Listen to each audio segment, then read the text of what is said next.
हरे, हरे राम राम राम हरे हरे।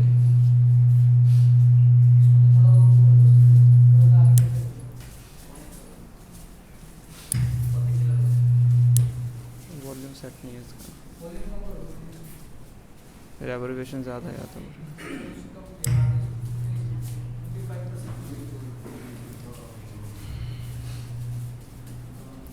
हरे कृष्णा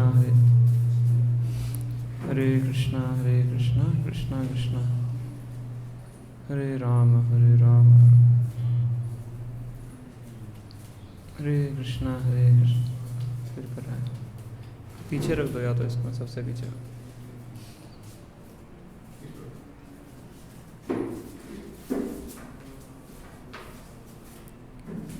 हरे कृष्णा कृष्णा कृष्णा हरे हरे, हरे राम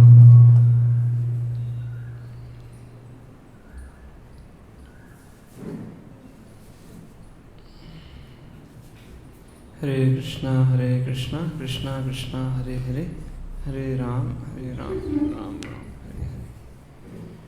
गौरांगा करुणा करो दीनहीन जाने,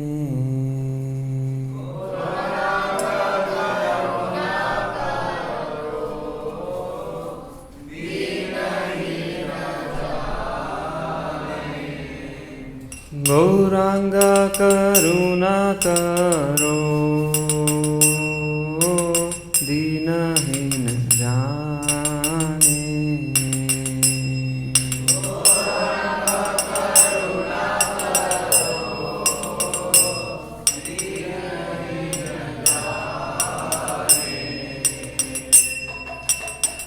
समपतित प्रभु नाहि त्रिभुवने,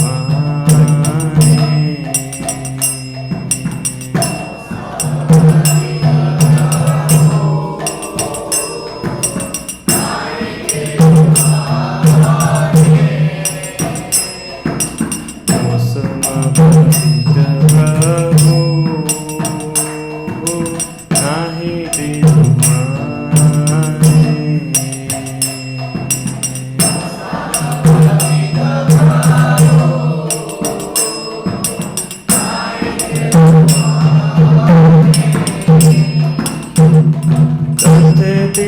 धरी गौरा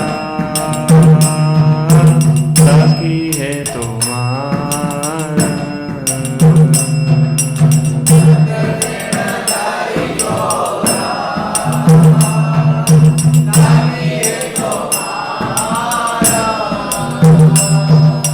संत तीना धरी गौरा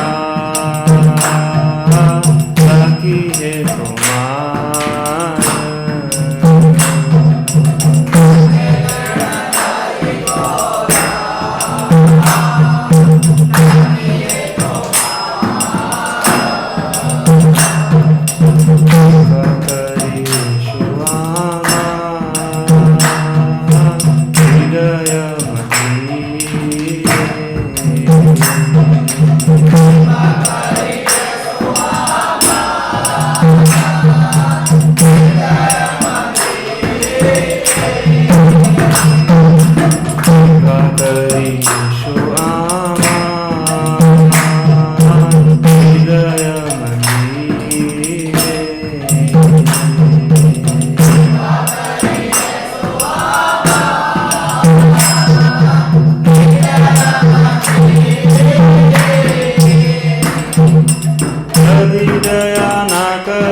पीपीटी गलत है।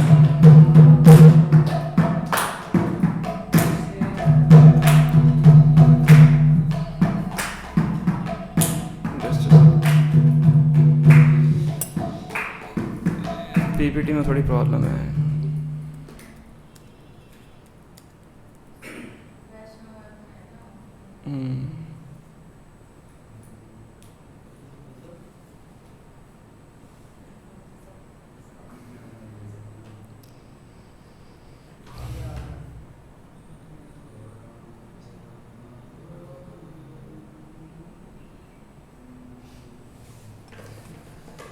जदि दया न करीवे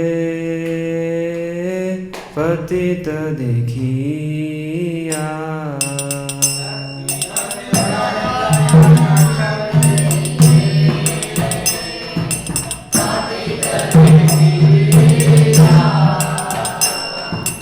पतित पावन नाम किशोर हरिया,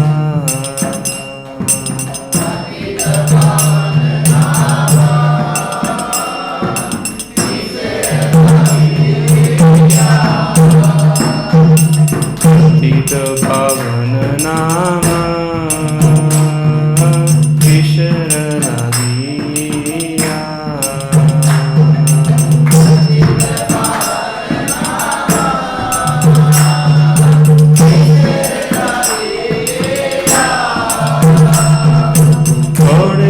भव तूफाने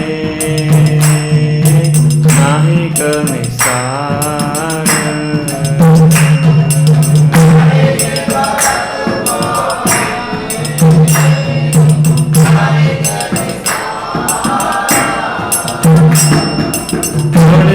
भव तूफाने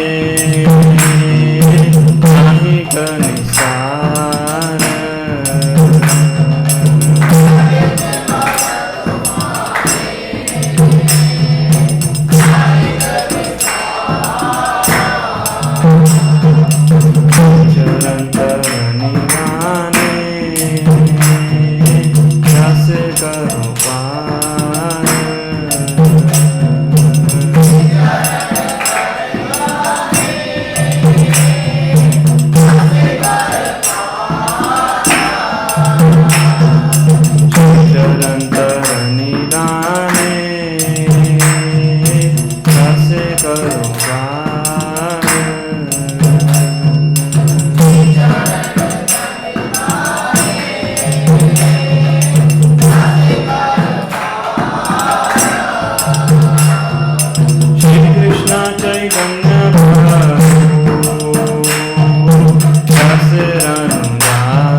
Rama Hare Hare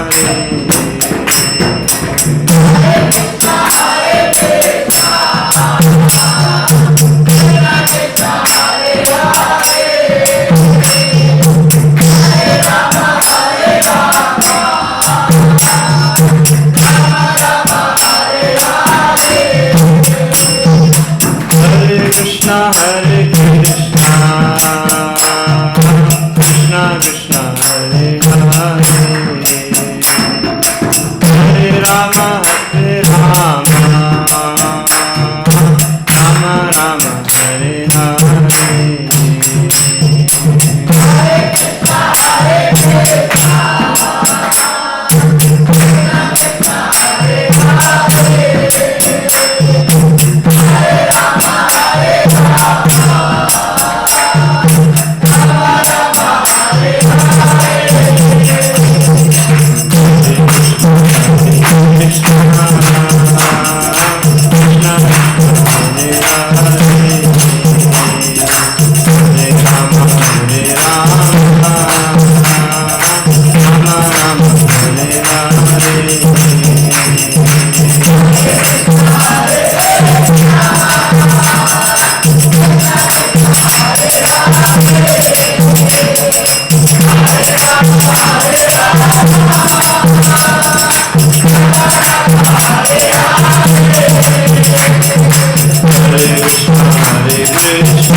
की इस्कॉन संस्थापक आचार्य बीबीटी फाउंडर जय गुरु शिला प्रभुपाद की जय ओम विष्णुपाद परमहंस स्वरूपाचार्य षोडश शिष्य शिला भक्ति सिद्धांत सरस्वती ठाकुर महाराज प्रभुपाद की अनंत कोटि वैष्णव वृंद की नाम आचार्य शिला हरिदास ठाकुर की प्रेम से कहिए श्री कृष्ण चैतन्य प्रभु नित्यानंद श्री अद्वैत गदाधर श्रीवासादि गौर भक्तवृंद की श्री श्री राधा कृष्ण गो गोपिका श्याम कुंड राधा कुंड गिरि गोवर्धन की, गंगा माई यमुना माई की, मथुरा वृंदावन धाम की, नवद्वीप मायापुर धाम की, पुरुषोत्तम क्षेत्र जगन्नाथपुरी धाम की, वृंद तुलसी महारानी की, श्री श्री राधा राधिका रमन भगवान की, श्री श्री कृष्ण राम की, श्री श्री जगन्नाथ बलदेव सुधा महारानी की, श्री श्री गौर निताई की, गुंडीचा मंदिर महाजन महामहोत्सव की, शिला भक्तिनोद ठाकुर तिरुभाव तिथि महामहोत्सव की, शिला गदाधर पंडित तिरुभाव तिथि महामहोत्सव की, रथ यात्रा महामहोत्सव की, गौ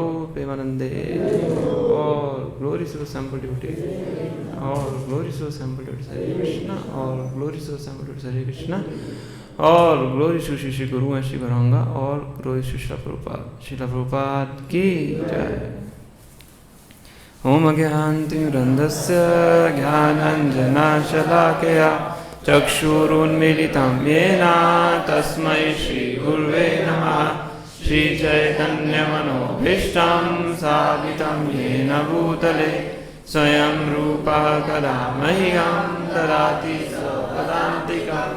वन्देऽहं श्रीगुरो श्रीयुतापत्कमलं श्रीगुरुन् वैष्णवांश्च श्रीरूपं साग्रजातं सहगण रघुनाथान्वितं तं सजीवं साद्वैतं सावधूतं परिजनसहितं कृष्णचैतन्यदेवं श्रीराधा कृष्णपादान् सहगण ललिता श्रीविशाखान्वितांश्च।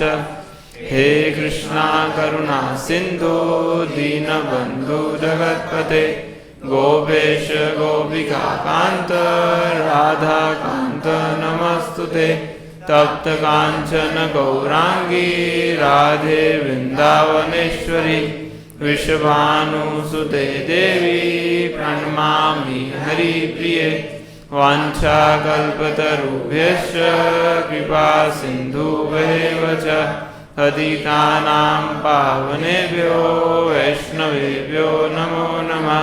जय श्री कृष्ण चैतन्य प्रभु नित्यानंद श्री अद्वैत गदाधर श्रीवासादि गौर भक्त वृंद। हरे कृष्णा कृष्णा कृष्णा हरे हरे हरे राम राम राम हरे हरे। नमो विष्णुपादाय कृष्णाविष्टाय भूतले श्रीमते भक्तिवेदांत स्वामिनिति नामिने। नमस्ते सारस्वते देवे गौरवाणी प्रचारिणे निर्विशेषा शून्यवादी पाश्चात्य देशतारिणे।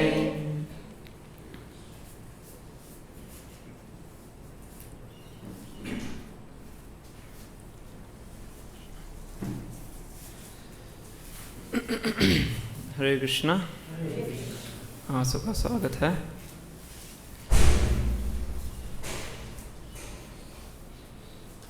आज की कक्षा में तो आज बहुत जल्दी हमने टाइम रखा क्योंकि बाद में काफ़ी आगे प्रोग्राम को करना है, इसलिए कम डिवोटीज आए हैं। तो पहले हम सॉन्ग को डिस्कस करेंगे जो हमने अभी गाया है। अपने फ़ोन एक बार साइलेंट पे कर लीजिए, मैं भी साइलेंट पे कर रहा हूँ।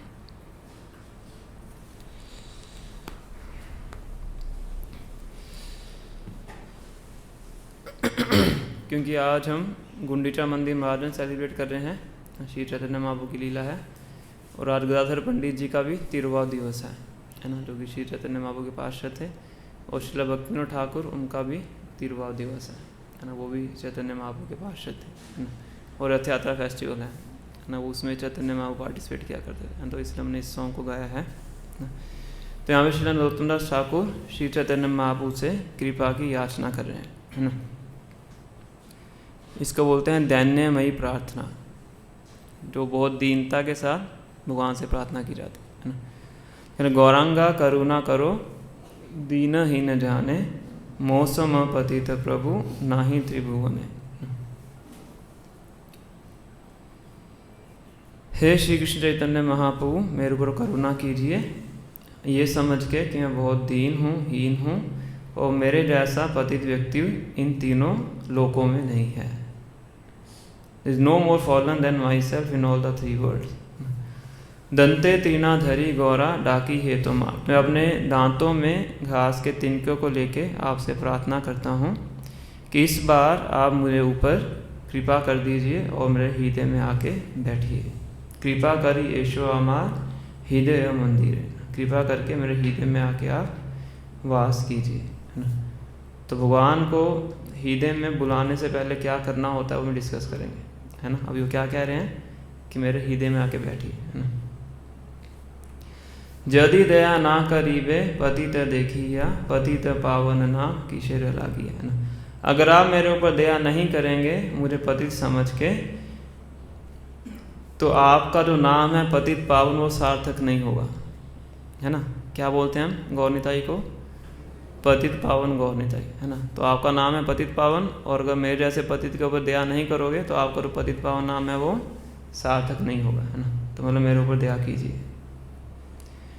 पौड़े छी भव तूफाने नाही का निस्तार श्री चरण तरनी दाने दासे करो पार।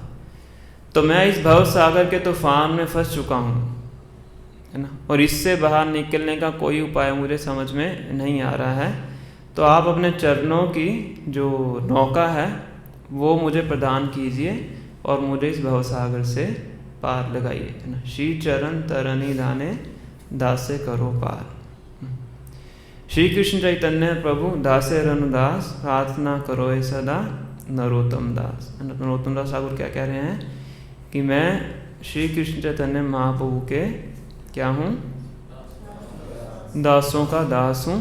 तो यही प्रार्थना मैं आपके चरणों में कर रहा हूँ कि मेरे ऊपर कृपा कीजिए। Narottam Das, the servant of Shri Krishna Chaitanya Mahaprabhu causelessly makes this prayer.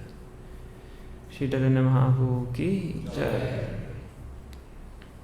इस पीपीटी में ना कुछ प्रॉब्लम है, 2 पैराग्राफ इसमें है नहीं, इसको मैं चेंज करना पड़ा।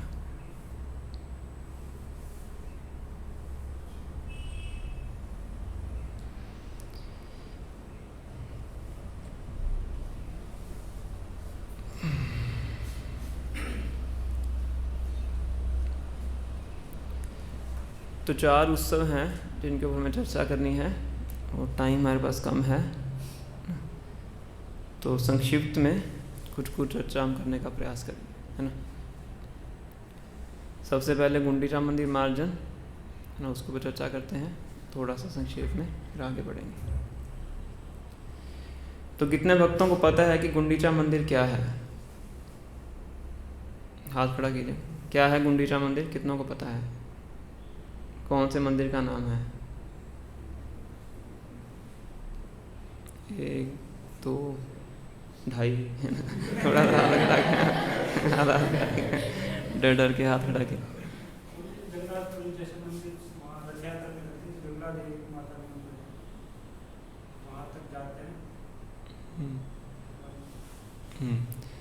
तो जगन्नाथ जी की जब रथ यात्रा जाती है तो श्री मंदिर से लेके गुंडीचा मंदिर तक जाती है ना। लगभग 3-4 किलोमीटर का रास्ता है ना। हम जगन्नाथपुरी गए थे पर उस मंदिर हम नहीं गए, जो भक्त यात्रा में गए थे उसमें भी टाइम थोड़ा लग जाता है ना। तो जो ग्रैंड रोड है जहाँ पे रथ यात्रा होती है तो वहाँ से रथ जाता है गुंडीचा मंदिर, है ना। तो उसी को रथ यात्रा बोलते हैं, है ना। तो उस मंदिर को वृंदावन से अभिन्न माना जाता है, नॉन डिफरेंट फ्रॉम वृंदावन, है ना। तो रथ यात्रा का मतलब क्या है कि भगवान को हम द्वारका से वृंदावन लेके जा रहे हैं, है ना। जब कुरुक्षेत्र में एक बार सूर्य ग्रहण लगता है तो सभी जो द्वारका वासी होते हैं वो वहाँ पे ब्रह्म सरोवर में स्नान करने के लिए द्वारका से कुरुक्षेत्र जाते हैं, है ना। भगवान कृष्ण भी जाते हैं, उनकी रानियाँ भी जाती हैं, वसुदेव देवकी सब जाते हैं, है ना। तो वृंदावन के रेजिडेंट्स होते हैं ब्रजवासी, वो भी वहाँ पे भगवान को मिलने के लिए आते हैं। तो बताया जाता है कि लगभग 100 साल के बाद उनकी भगवान से भेंट होती है वृंदावन छोड़ने के बाद। तो भगवान से सब मिलते हैं, फिर गोपियाँ भगवान से मिलती हैं।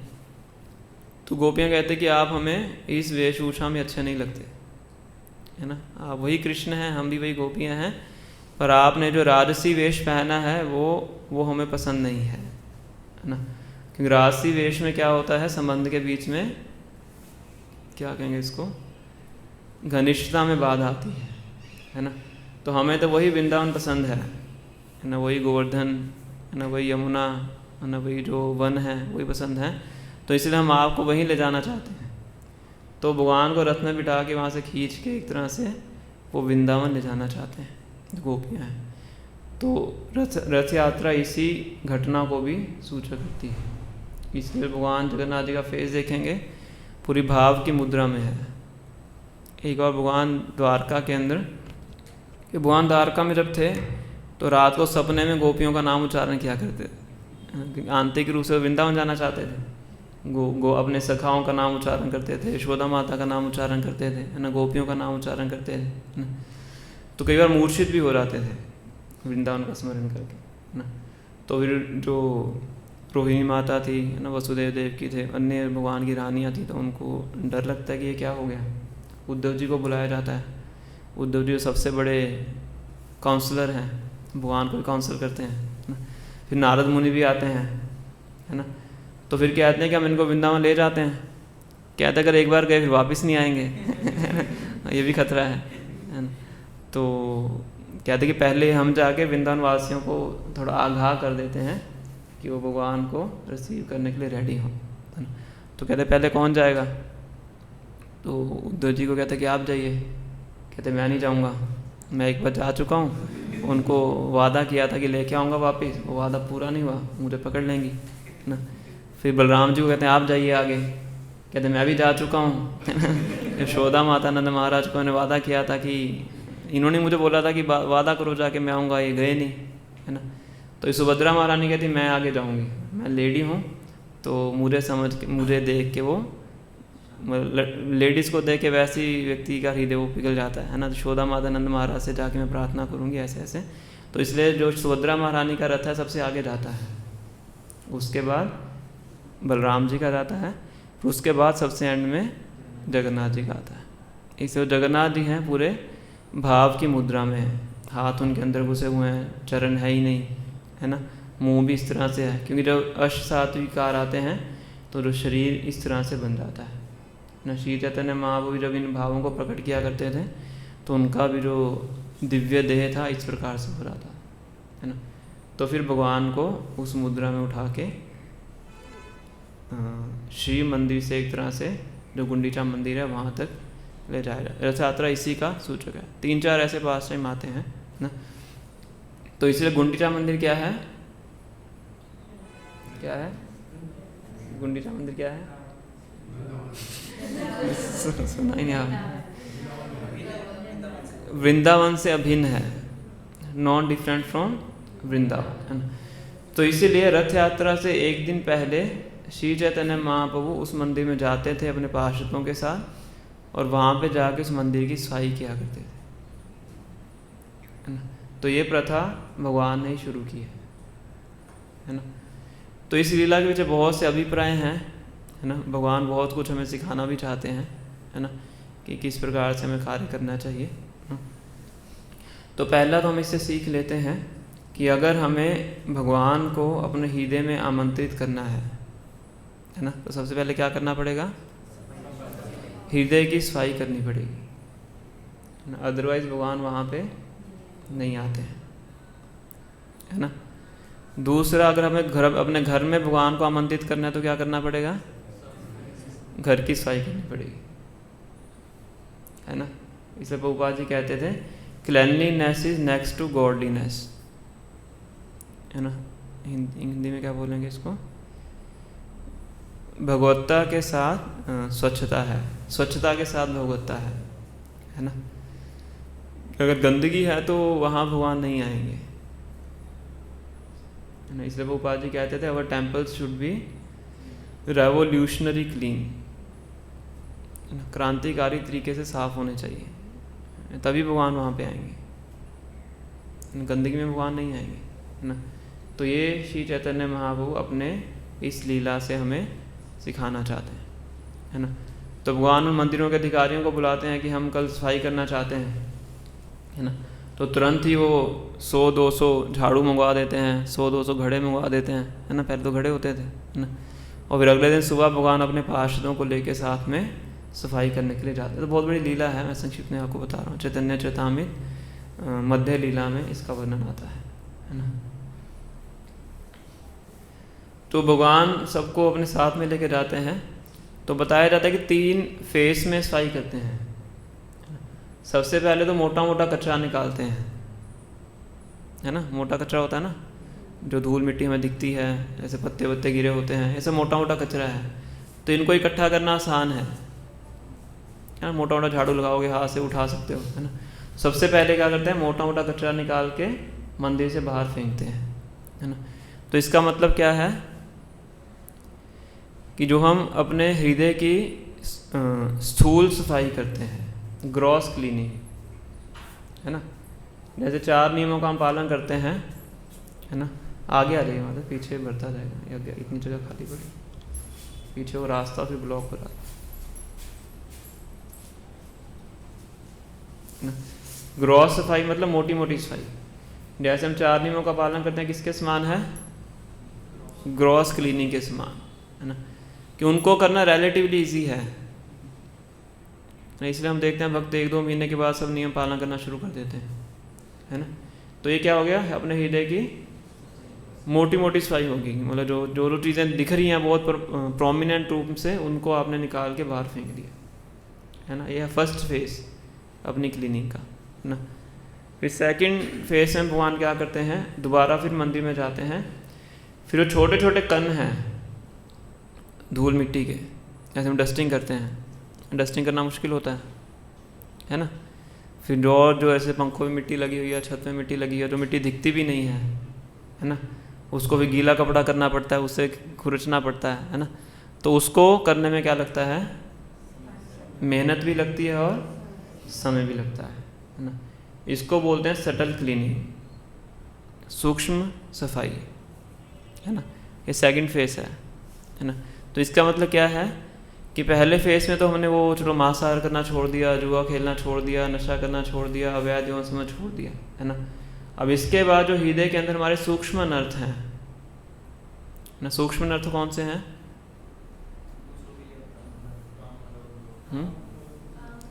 काम, क्रोध, लोभ, मोह, मद, मत्सर्य और पूजा, लाभ, प्रतिष्ठा, निषिद्ध आचार, ये सब चैतन्य चेतावनी में इसका वर्णन किया गया है। जीव हिंसा, है ना। ये सब क्या है, सूक्ष्म रूप की गंदगी है ना। तो सेकंड फेज में जो भक्त है इस गंदगी को निकाल के साफ करता है। तो कठिन है और ये टाइम टेकिंग है ना। ऐसा नहीं कि आपने आज सोचा और कल को सफाई हो गई, समझ रहे, ऐसा नहीं है, इसमें टाइम लगता है ना। तो ये सफाई हमारे हृदय की कैसे होती है,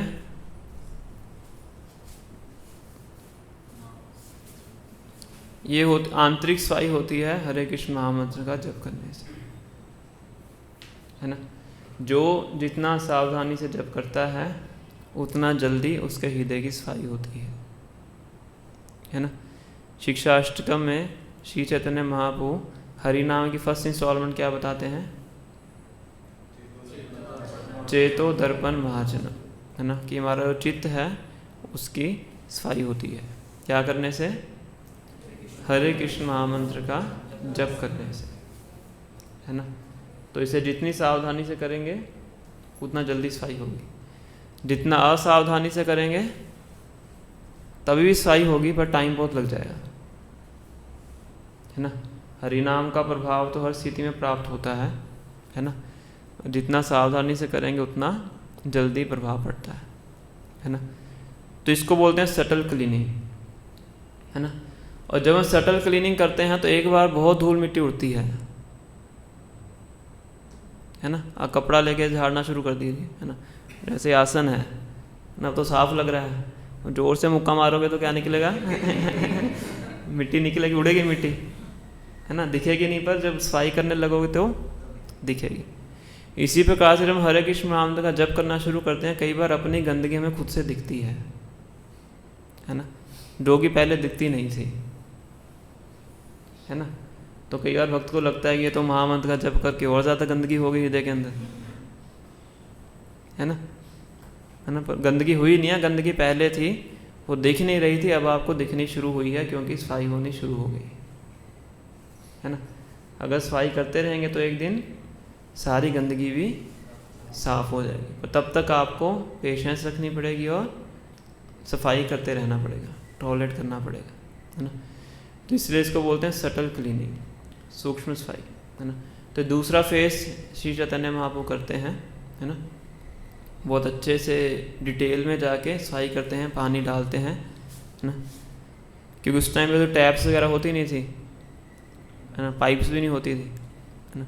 तो जो भक्त थे वो, जो वहाँ पे एक सरोवर है, इंद्रद्युम्न सरोवर है, हम गए नहीं वहाँ पे, मैं भी कभी दोबारा जाएंगे तो देखेंगे।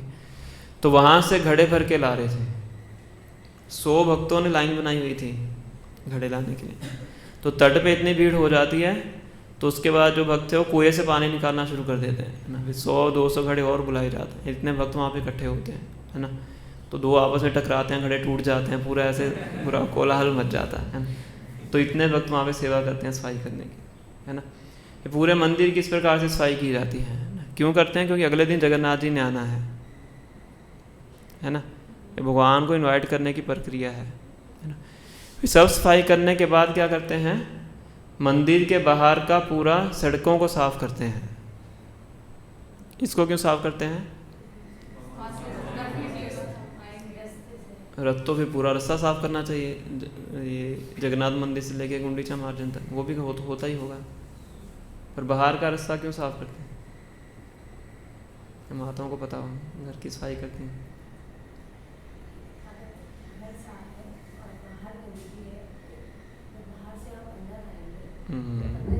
है ना।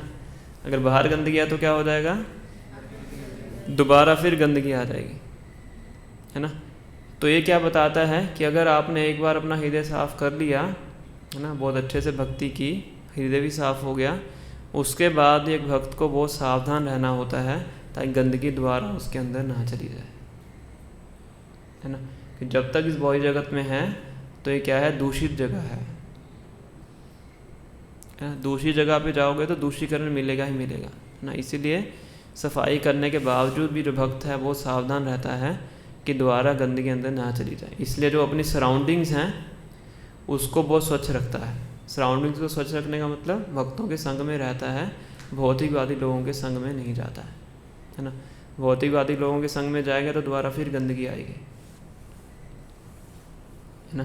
भक्तों के संग में रहेगा तो स्वच्छ रहेगा ना। तो थर्ड फेस है सफाई का, समझ रहे? पहला फेस क्या था, gross cleaning, second face is subtle cleaning and third is attention, सावधान रहे, है ना। तो ये हम श्री चैतन्य महाप्रभु की लीला से सीखते हैं, है ना। और भी इसके अंदर बहुत से पास टाइम होते हैं, है ना, बहुत अच्छे इसके अंदर लीडरशिप लेसन्स हैं, तो उन चीज़ों में हम ज़्यादा डिटेल में नहीं जाएंगे, है ना। तो जैसे जब आप उस सफाई कर रहे थे तो एक बंगाली वैष्णव आता है ना, आज है नहीं हमारे, बंगाली वैष्णव है 4 बंगाली वैष्णव है हमारे पास, इंद्रनील प्रभु भी नहीं है, विकास प्रभु भी नहीं है, बाकी 2 युगुत्फा वो भी नहीं। तो एक बंगाली वैष्णव आता है, वो क्या करता है, पानी लेके आता है ना। तो भगवान के चरणों में डालता है पानी उसी पानी को इकट्ठा करके पीना शुरू कर देता है चरणामृत के रूप में। भगवान के चरणों का जल है ना। तो भगवान आंतरिक रूप से तो प्रसन्न होते हैं, है ना, पर बाहरी रूप से भगवान बहुत गुस्सा प्रकट करते हैं, क्योंकि भगवान क्या है, एक आचार्य की भूमिका में है ना, एक गुरु के आचार्य के रोल, एक भक्त के रोल में है ना। तो भगवान स्वरूप दामोदर गोस्वामी को बुलाते हैं, है ना। स्वरूप दामोदर गोस्वामी कौन थे, आइडिया नहीं। स्वरूप दामोदर गोस्वामी श्री चैतन्य महाप्रभु के बहुत ही घनिष्ठ पार्षद थे, ना, बिल्कुल साथ में ही रहते थे, भगवान के लिए ही वैष्णव सॉन्ग्स गाया करते थे, भगवान के लिए श्लोकों का उच्चारण किया करते थे, सब कुछ वही करते थे, है ना। तो जितने भी बंगाली वैष्णव थे उन सबको जो रिप्रेजेंट थे स्वरूप दामोदर गोस्वामी ही करते थे, है ना। तो भगवान को बुला के कहते हैं कि इस अपने बंगाली वैष्णव को यहाँ से पकड़ के लेके जाओ, है ना। ये भगवान के मंदिर में क्या कर रहा है, मेरे चरणों को धो के पानी पी रहा है ना, तो मुझे नर्क में भेजेगा, क्या बता रहे हैं भगवान कि भगवान के टेम्पल हॉल में क्या कर रहा है, मेरे चरणों को छू रहा है, चरणों को धो रहा है और पानी भी पी रहा है, वो मेरे सामने कर रहा है ना, बिल्कुल डर नहीं है इसको, इसको पकड़ो, इसको पकड़ो, यहाँ से निकालो, ये मुझे नरक में भेजेगा, है ना। तो भगवान ऐसा क्यों कह रहे हैं, ताकि आगे जाके लोग इसका गलत फ़ायदा ना उठाएं, है ना। वो वाली बहुत बड़ा तात्पर्य देते हैं इस पर, प्यार के अंदर बहुत बड़ा तात्पर्य देते हैं। कहते गुरु को कभी भी भगवान के मंदिर के अंदर अपने चरणों को नहीं धुलाना चाहिए। जैसे व्यास पूजा होती है जिस दिन, उस दिन गुरु के जो चरण हैं उनको प्रक्षालन किया जाता है ना। तो भगवान के मंदिर में ऐसा नहीं होना चाहिए, भगवत लिखते हैं। और भगवान के मंदिर में किसी को प्रणाम भी नहीं करना चाहिए, है ना। अगर ऑल्टर के दरवाजे खुले हैं तो भगवान के सामने किसी को प्रणाम नहीं करते हैं, है ना। जिसको प्रणाम करोगे वो भी खतरे में है ना, और आप तो अपराध कर ही रहे हैं, है ना। कि दूसरे व्यक्ति अगर प्रणाम स्वीकार करता है तो भगवान के सामने नहीं, बड़े व्यक्ति के सामने छोटे को प्रणाम नहीं किया जाता है, ये सिंपल एटिकेट है ना। तो बड़ा विस्तार से वो आदि वर्णन करते हैं कि गुरु को सावधान रहना चाहिए, किसी को अपने पाँव को छूने नहीं देना चाहिए, कि जब कोई पाँव छूता है तो उसके कर्मास आपको लेने पड़ते हैं। फूफा जी भी लिखते हैं, है ना, कि किसी को पाँव, गुरु को सावधान रहना चाहिए कि अगर उसके शिष्य उसके पाँव छूते हैं आके तो मतलब उसको उसका कर्म लेना पड़ता है। एक जगह फूफा लिख रहे हैं, इसके लिए उसको केयरफुल रहना चाहिए, है ना। खासकर इस कॉन्टेक्स्ट में कहते हैं कि कभी भी टेम्पल हॉल के अंदर चरण नहीं धुलाने चाहिए गुरु को, है ना। ये अन्य मतलब किसी भक्त को, है ना। तो इसलिए श्री चैतन्य महाप्रभु इस प्रकार से प्रकट करते हैं, है ना। जैसे रूप दामोदर गोस्वामी आते हैं, उसको पकड़ते हैं, मंदिर से बाहर निकालते हैं, है ना। वो भी शिक्षा देने के लिए करते हैं। ऐसे तो कोई वैष्णव को मंदिर से नहीं ऐसे निकाल सकता है ना, सबको सिखाने के लिए, है ना। कि श्री चैतन्य महाप्रभु इसलिए कहते हैं, श्री चैतन्य महाप्रभु जो लीलाएँ हैं बहुत गंभीर है ना, बहुत गहरी है ना। इसीलिए प्रभुपा कहते थे कि चैतन्य चरितामृत को पढ़ना ये पोस्ट ग्रेजुएशन करने के समान है। भागवतम पढ़ना ग्रेजुएशन है, चैतन्य चरितामृत पढ़ना पोस्ट ग्रेजुएशन है, और भगवद गीता प्रीलिमिनरी स्टडी है, भक्ति की शुरुआत की स्टडी है। इसे भगवद गीता में आप देखेंगे सिर्फ सिद्धांत है, प्रिंसिपल्स हैं, है ना। भागवतम में थोड़े से पास टाइम आते हैं, और चैतन्य चरितामृत में डायरेक्टली भगवान के साथ डीलिंग्स हैं, है ना। वो चैतन्य चरितामृत के अंदर भक्तों की आपस में बहुत डीलिंग्स हैं, भक्तों को आपस में कैसे डीलिंग करना चाहिए वो हम चैतन्य चरितामृत में बहुत अच्छे तरीके से देखते हैं। इसलिए पोस्ट ग्रेजुएशन है ना। तो इस प्रकार से सब गुंडीचा मंदिर की सफाई करते हैं। और एक चीज़ में और महत्वपूर्ण बताते हैं कि सब सफाई करते करते क्या कर रहे थे, भगवान के नामों का उच्चारण कर रहे थे, है ना। अगर किसी को सामान चाहिए होता था किसी दूसरे तो क्या बोलता था, कृष्णा कृष्णा, है ना। वो नहीं कहता मुझे झाड़ू दो, है ना, वो क्या बोलता था, तो दूसरा व्यक्ति समझ आता इसको झाड़ू चाहिए फिर वो कृष्णा कृष्णा बोल के उसको झाड़ू देता था। ऐसा इसमें लिखा हुआ है ना। क्योंकि कोई भी कार्य हम करते हैं वो कार्य पूर्ण तभी होता है जब उसके साथ साथ भगवान के नामों का उच्चारण किया जाता है ना। तो अकेला सफाई करना हमारा उद्देश्य नहीं है ना। सफाई के साथ साथ क्या करना है ना, ताकि कृष्णा कॉन्शियस क्लीनिंग होनी चाहिए, है ना। कोई भी कार्य आध्यात्मिक कैसे बनता है, अपनी चेतना से वो कार्य आध्यात्मिक बनता है, भगवान भगवद गीता में बताते हैं, है ना। तो जब भी हम सफाई करें, कोई भी भक्ति या कार्य करें, उसके साथ भगवान के नामों का उच्चारण होना चाहिए। सब्जी कटिंग भी करते हैं तो साथ भगवान के नामों का उच्चारण होना चाहिए, या भगवान के कीर्तन को सुने, भगवान के लेक्चर को सुने, है ना। ऐसा नहीं इधर उधर की बातें करें, दूसरे भक्तों के बारे में बातें करें, है ना। तो उससे हमारी चेतना और ख़राब होती है, और जो खिचड़ी खाएगा उसकी चेतना भी खराब हो जाएगी वो भी फिर दूसरे भक्तों के बारे में बात करेगी, है ना।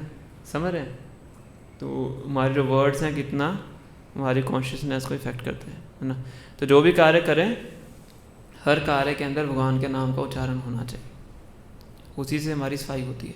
आंतरिक सफाई भी होती है, और आंतरिक सफाई होती है तो बाहरी सफाई भी होती है ना।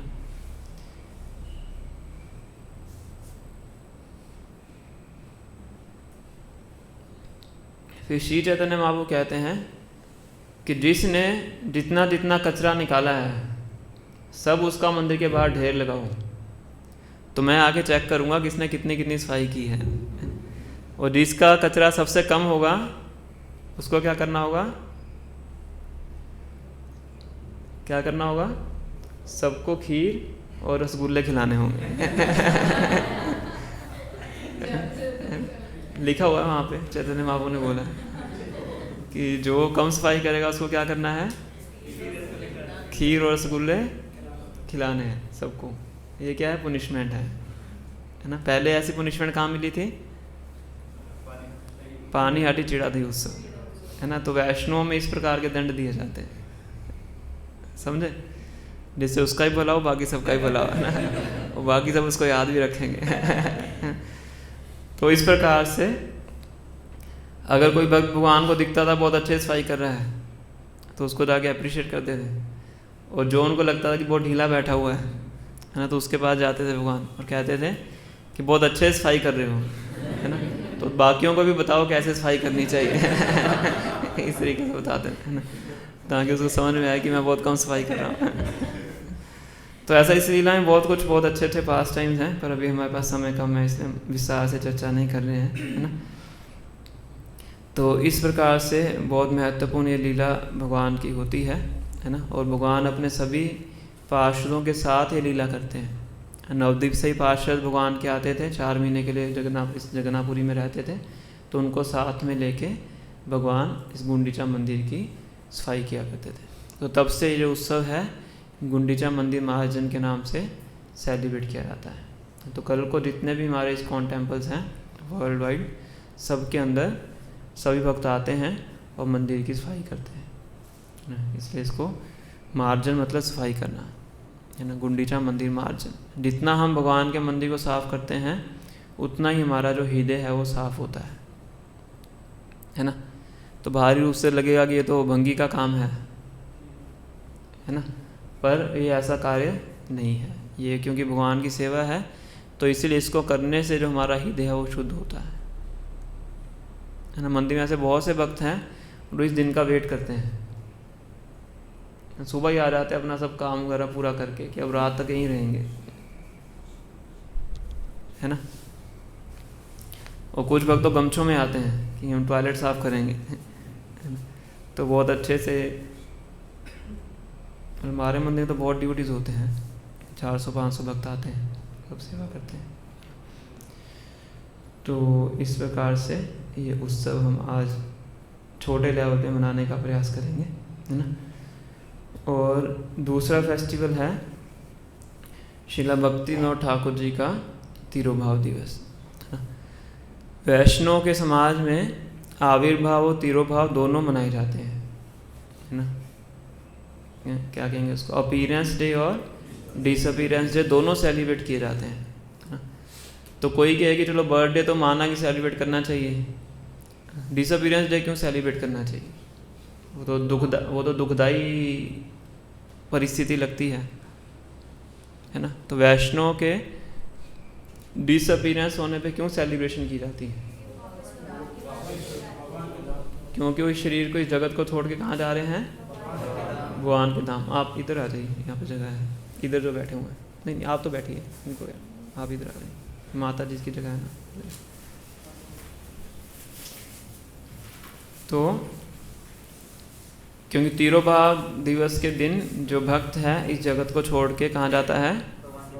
भगवान के धाम को वापिस जाता है, इसलिए वो सेलिब्रेशन करने का दिन है ना। कई बार लोग वैष्णव समुदाय में आके घबरा जाते हैं ना कि इस दिन तो शरीर छोड़ के गए थे, इस दिन आप पूरा हलवा पूड़ी बांट रहे हैं, है ना, डांस कर रहे हैं, फीस्ट और अरेंज कर रहे हैं, है ना। तो उसके भी भाव ये है क्योंकि वैष्णव तो चाहे यहाँ पे रहें चाहे वहाँ पे रहें, दोनों जगह पे कार्य उनको सेम ही करना है ना।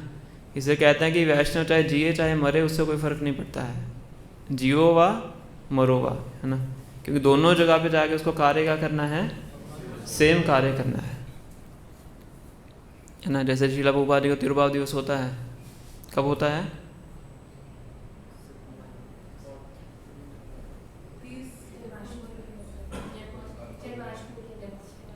वो बर्थडे है, अपीयरेंस डे है ना। तिरुवा होता है कार्तिक में। हाँ मतलब ये तो इंग्लिश कैलेंडर है, मतलब वो जो तिथि है उसके हिसाब से होता है, कार्तिक में होता है ना। तो उस दिन पूरे वृंदावन को इनविटेशन दिया जाता है प्रसाद पाने के लिए। बहुत मेगा फीस वृंदावन के अरेंज की जाती है, हम जाते हैं सभी। प्रभुपाद जी के जितने शिष्य हैं बाहर से आते हैं, सब प्रभुपाद जी का गुणगान करते हैं 2-3 घंटे तक। 8 बजे से 9 बजे से लेकर 12 बजे तक प्रभुपाद जी का गुणगान करते हैं। तो इस प्रकार से जो वैष्णव का जो तिरुभाव दिवस है वो सेलिब्रेट किया जाता है। तो दोनों ही दिन फास्टिंग होती है, आविर्भाव दिवस के दिन भी फास्टिंग होती है और तिरुभाव दिवस के दिन भी फास्टिंग होती है। तो जो हमारी गुरु परंपरा में 5 आचार्य हैं, प्रभुपाद जी से लेके जगन्नाथ सावजी महाराज तक, इन 5 आचार्यों के आविर्भाव दिन और तिरुभाव के दिन दोनों दिन फास्टिंग टिल नून होता है। 12 बजे तक फास्टिंग होती है, उसके बाद फीस्टिंग होती है ना। और उस दिन भक्त ज़्यादा से ज़्यादा माला करने का प्रयास करते हैं, है ना। वैष्णव भजन गाए जाते हैं, है ना। और भी पुष्पांजलि ऑफर की जाती है ना। वो सब उस दिन किया जाता है ना। तो श्रीला भक्तिविनोद ठाकुर हमारी गुरु परंपरा में हम देखेंगे कि तीसरे नंबर पे जो आचार्य हैं, तो चौथे नंबर पे जो आचार्य हैं वो श्रीला भक्तिविनोद ठाकुर हैं। कितनों को पता है कि गुरु परंपरा में कौन भक्तिविनोद ठाकुर हैं? 1 2 3 4 5 6 7, बाकियों को पता ही नहीं है। जो सबसे राइट साइड पे हैं वो कौन है?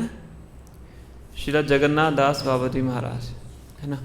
तो उनके बाद जो आते हैं वो हैं श्रीला भक्तिविनोद ठाकुर, है ना।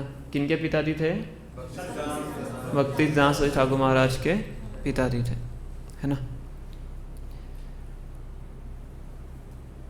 तो वो बताया जाता है, प्रभुपाद जी कहते थे कि Bhaktivinod Thakur is the father of Hare Krishna movement, कि हम जो हरे कृष्णा आंदोलन आगे फैलाने का प्रयास कर रहे हैं उसके पिताजी कौन है?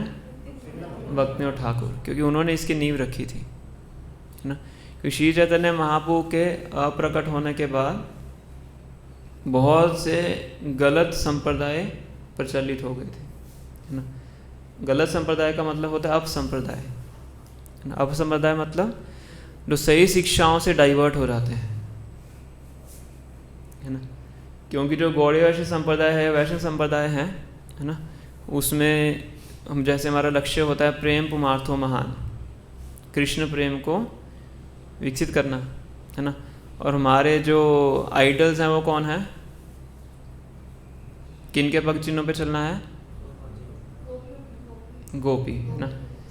रम्या कश्चित उपासना व्रज वधु वर्गीय कल्पिता। व्रज वधु मतलब गोपियाँ, है ना।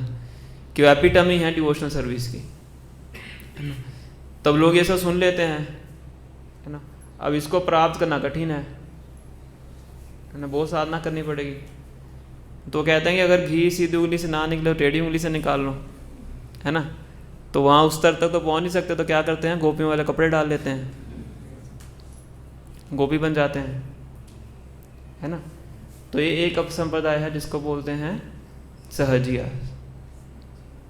सहजिया मतलब जो भगवान की लीलाओं को बहुत सहज रूप से ले लेते हैं, चीपली ले लेते हैं, कि कपड़े डालने से गोपी बन जाएंगे ना। वो ये भी लगा लेंगे यहाँ पे, क्या बोलते हैं, सिंदूर लगा लेंगे, बिंदी लगा लेंगे, यहाँ पे गोपी डॉट्स लगा लेंगे, लिपस्टिक लगा लेंगे, पर होंगे पुरुष, कपड़े पहन लेंगे, बातें भी वैसे ही करेंगे, नाचते रहेंगे, है ना। तो ये सब क्या है? भगवान की लीलाओं की एक तरह से मजाक है, चीपली ले लेते हैं, अपराधी है बेसिकली। नरक में जाएंगे, भगवान कहते हैं सब नरक में जाएंगे, है ना। चाहे वृंदावन में ही रहें तभी भी वहीं पे जाएंगे, है ना। तो ये एक संप्रदाय है, अपसंप्रदाय। ऐसे बहुत से अपसंप्रदाय भगवान के अप्रकट होने के बाद फैल जाते हैं। आउल बाउल है, चूड़ाधारी है, सखी बेकी, ये सब अपसंप्रदाय के नाम है ना। जो कि बाहरी रूप से नाउंस ऑर्डर रखते थे, आंतरिक रूप से बहुत गलत कार्य करते थे, है ना। तो समाज के अंदर गौड़ीय वैष्णव संप्रदाय की बहुत नेगेटिव इमेज बन चुकी थी कि ये तो वैष्णविज्म ठीक है ही नहीं, ये सब लोग तो ऐसे ही सब करने वाले हैं, है ना।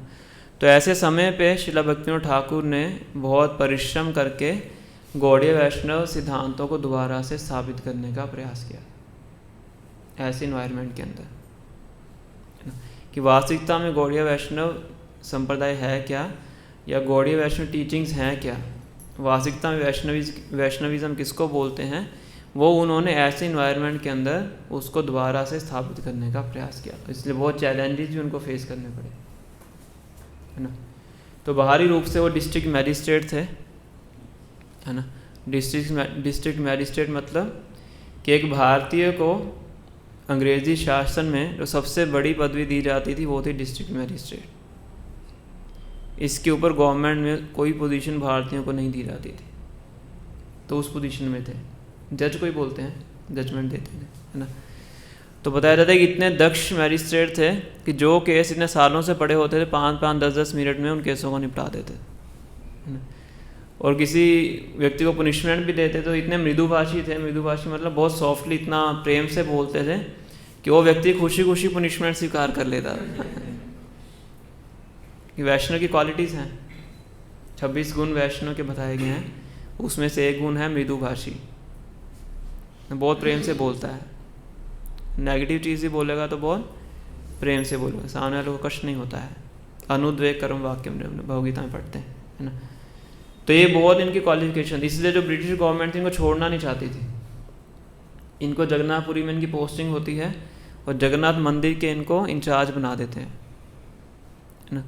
और ये देखते हैं कि जो जगन्नाथपुरी में वहाँ पे राजा था वो मंदिर से धन चुरा रहे थे, तो राजा को पकड़ लेते हैं, उसको पनिशमेंट देते हैं कि रोज़ जगन्नाथ जी को जो 52 बार भोग लगता है वो आपको लगाना है। ना जो पनिशमेंट मैंने आपको बताया वैष्णव में कैसी पनिशमेंट होती है। तो राजा का जो ट्रेजरी था वो खाली होने लग गया। अब जगन्नाथ जी वैसे ही पता कितना खाते हैं, 70 चूल्हे हैं, एक चूल्हे के ऊपर 9 हांडियाँ लगती हैं, और ऐसा आपको दिन में 52 बार करना है। तो राजा का कोष खत्म होने लगा, तो राजा क्रोधित हो गया। तो राजा ने अपने घर के अंदर वाले हिस्से में एक यज्ञ शुरू करवाया 50 ब्राह्मणों को लेके। 30 दिन का यज्ञ था। किस यज्ञ के ख़त्म होने पे भक्तिविनोद ठाकुर जी की मृत्यु हो जाएगी, इस उद्देश्य से यज्ञ करवाया, है ना। और 30वें दिन जब उसकी पूर्ण आहुति दी जाती है, उसके स्वयं के पुत्र की मृत्यु हो जाती है ना। क्योंकि जो वैष्णव है उनकी रक्षा कौन करता है, भगवान करते हैं, है ना। ऐसे एक विष कृष्ण नाम का व्यक्ति था, ये तो शायद ड्रामा भी देखा होगा हमने जगन्नाथपुरी में, याद नहीं है शायद, वहाँ पे नहीं किया। विष कृष्ण नाम का एक व्यक्ति था, तो वो व्यक्ति कहता था कि मैं महाविष्णु का अवतार हूँ, है ना। तो अपने साथ उसने कि ब्रह्मा जी भी बना के रखे हुए थे, शिव जी भी बना के रखे हुए थे, और गांव के लोगों को ऐसे ही वो ठगता था ना। स्त्रियों को बुला लेता था कि हम रासलीला करेंगे, है ना।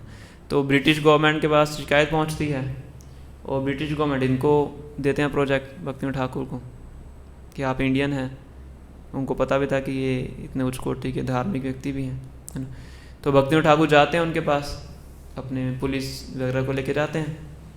तो वो थोड़ा सा ऐसा व्यक्ति था कि उसके पास कुछ योगिक शक्तियाँ थी। तो योगी शक्ति से समझ आता कि ये कौन आए हैं, क्यों आए हैं, मेरे साथ क्या करने के लिए आए हैं, है ना। तो भक्तिविनोद ठाकुर जी को बोलता है कि मैं अवतरित हुआ हूँ इस जगत के अंदर लोगों का उद्धार करने के लिए, है ना। इस प्रकार से बोलता है। तो तुम यहाँ क्यों आए हो, मुझे गिरफ्तार करने के लिए आए हो, ऐसे ऐसा करने आए हो, थोड़ा कुछ बताता है, अपनी शक्तियाँ दिखाता है ना। फिर जगन्नाथ जी के बारे में बोलता है कि वो तो लकड़ी का टुकड़ा है, ऐसे ऐसे ऐसे। तो फिर भक्तिविनोद ठाकुर सहन नहीं कर पाते, तो वो उनको पकड़ के जेल में जाके डाल देते हैं। कहते जितना धोखा तुमने देना था लोगों को दे दिया, अब और धोखा तुम नहीं दोगे, है ना। पर इतना उसके अंदर वो शक्तियाँ होती हैं, उनकी जो बेटी होती है उनको इतना तेज़ बुखार हो जाता है, मतलब मृत्यु की कगार पे आ जाती है। तो भक्तिविनोद ठाकुर भी बहुत बीमार पड़ जाते हैं जिस दिन फाइनल जजमेंट देनी होती है ना। तो भक्तिविनोद ठाकुर कहते हैं कि नहीं, मुझे तो ये कार्य करना ही है। उनकी पत्नी उनको मना करती है कि मत जाइए, है ना।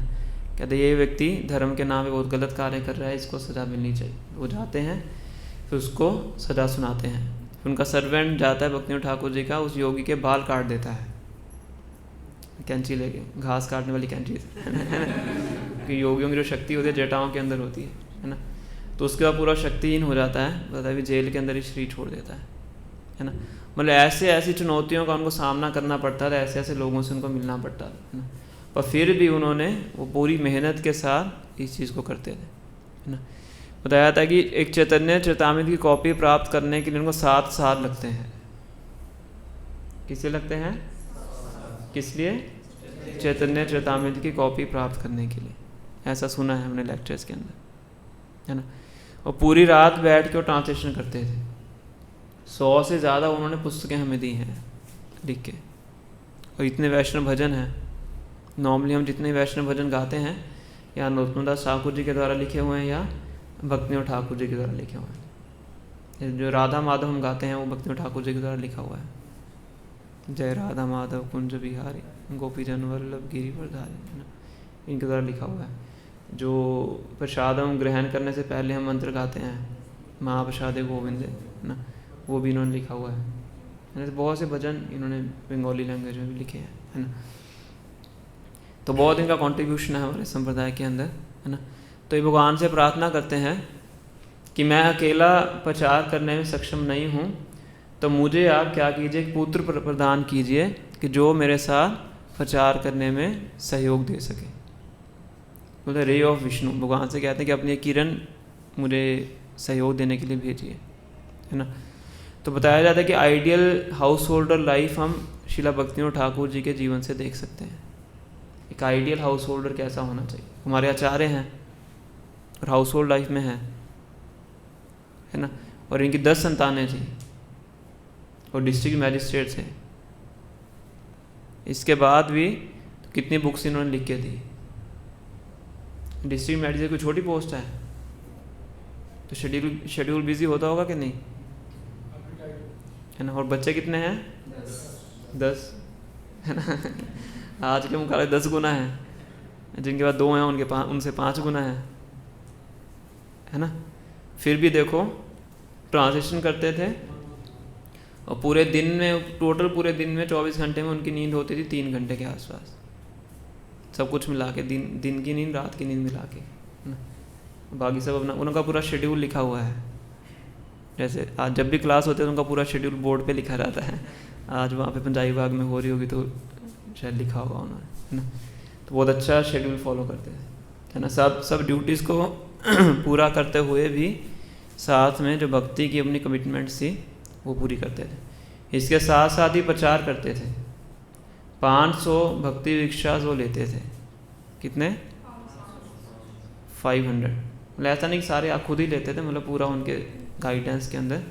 एक जब हम मायापुर जाते हैं तो गौतम द्वीप में एक नामहट्टा नाम का स्थान आता है, सुरभि कुंज स्थान है, तो वहाँ पे उन्होंने नामहट्टा प्रीचिंग शुरू की थी, है ना। तो आज भी इस्कॉन के अंदर फॉलो की जाती है। जो भक्ति रिक्शा मॉड्यूल स्ट्रक्चर हम फॉलो करते हैं वो बेसिकली इन्हीं के द्वारा स्टार्ट किया हुआ है।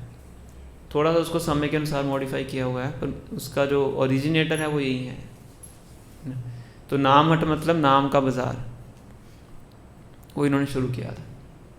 तो प्रीचिंग भी करते थे, बुक्स भी लिखते थे, ट्रांसलेशन भी करते थे, अपना जो स्पिरिचुअल प्रैक्टिसेस थी वो भी करते थे, अपनी जो हाउस होल्डर ड्यूटीज़ थी वो भी करते थे, और जो अपनी प्रोफेशनल ड्यूटीज़ थी वो भी करते थे। सब कुछ करते थे, समझ रहे। और साथ में क्या है हमारे आचार्य की भूमिका में, है ना।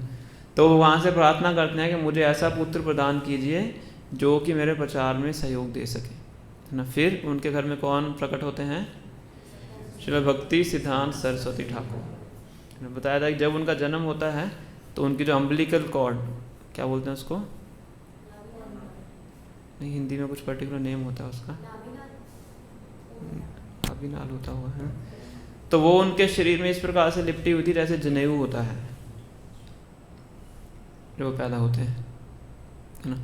वो महापुरुष के सभी लक्षण उनके शरीर के अंदर उपस्थित है। महापुरुष के लिए कुछ लक्षण होते हैं, है ना, कि उनका जो पाँव का तला है वो रेड होता है, तालुआ रेड होता है, और कुछ चीज़ें होती हैं, ऐसे काफ़ी लक्षण बताए गए हैं, है ना। तो वो लक्षण उनके बॉडी के अंदर थे। प्रभुपा कहते थे कि माई Guru Maharaj was a Vaikuntha man, वो नैष्ठिक ब्रह्मचारी थे, है ना। और वो तो उनसे भी ज़्यादा बहुत शक्तिशाली प्रचारक थे। उनको बोला था लायन गुरु, सिंह गुरु, है ना। तो मायावादी अगर उनको देख लेते थे रास्ते से आते हुए, अपना रास्ता बदल लेते थे इतना स्ट्रॉन्ग प्रचारक थे वो, है ना। तो वो जगन्नाथपुरी में वो जगह भी है जहाँ पे उनका बर्थ हुआ था।